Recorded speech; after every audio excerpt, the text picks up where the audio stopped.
Hey friends, welcome back. Today we are going to discuss Fato's lemma. So we will understand what is the statement says that of Fato's lemma in Lebesgue integral. So the statement is let fn, which is a sequence of non-negative measurable function, and fn when tends to f almost everywhere on E, then integration of f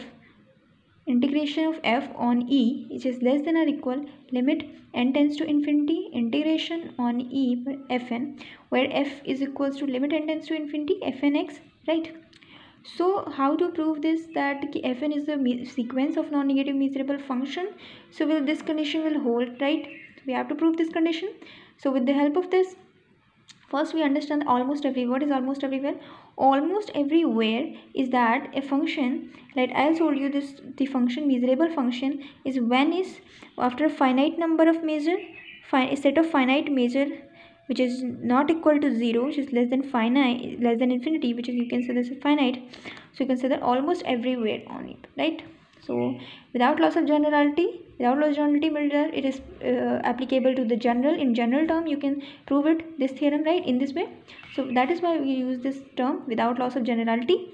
So suppose that fn is a sequence, right? So fn converges to f everywhere on E per, since integration E is equal to 0, right? We can say that integration E or 0 when जब every function जो हमारा जो function sequence है वो converge करेगा F पे everywhere on ई पे, everywhere e p function f n and converge to F.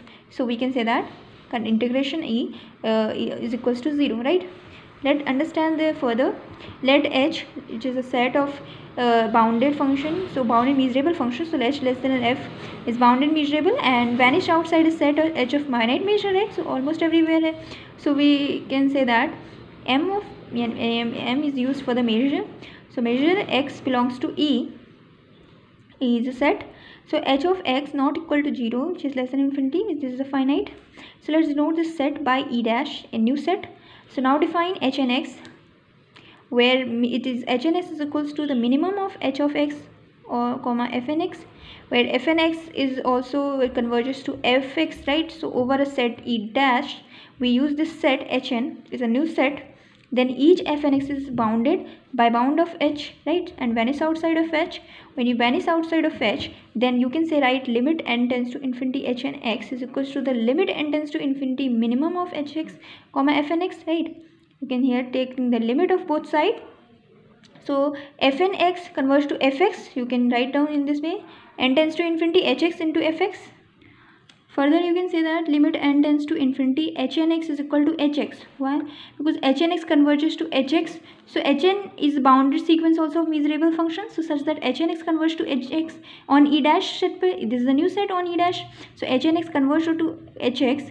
So therefore bounded convergence theorems, we can write that integration E dash h is equal to the limit n tends to infinity E dash hn. This by bounded convergence theorem with the help of this.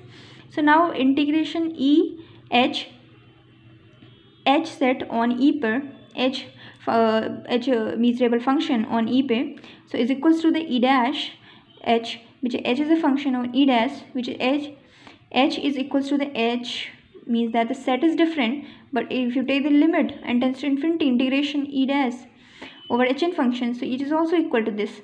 So you from here you can write this integration over E h is less than or equal to limit infimum, right? So limit infimum E dash hn function, and you can also write that this is the limit infimum which is equal to the E dash set. So it is equal to the E, which is E dash is equal to the E function. So you can write that integration E set on h function is less than or equal to limit infimum integration E over hn, and taking supremum, if you take this both side on over E pe, so you can find that supremum h is less than or equal to f integration over E h less than or equal to supremum h tends to h less than or equal f function fn over E.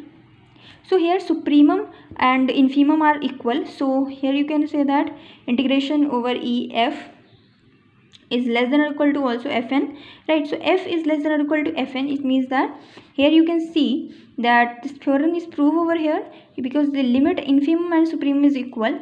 So you can see that supremum of this function is equals to the less than or equal to this term, which is meaning that the infimum and the supremum are both are less than or equal. So here E on E dash at पे, here you can say that integration E f is less than or equal to the fn over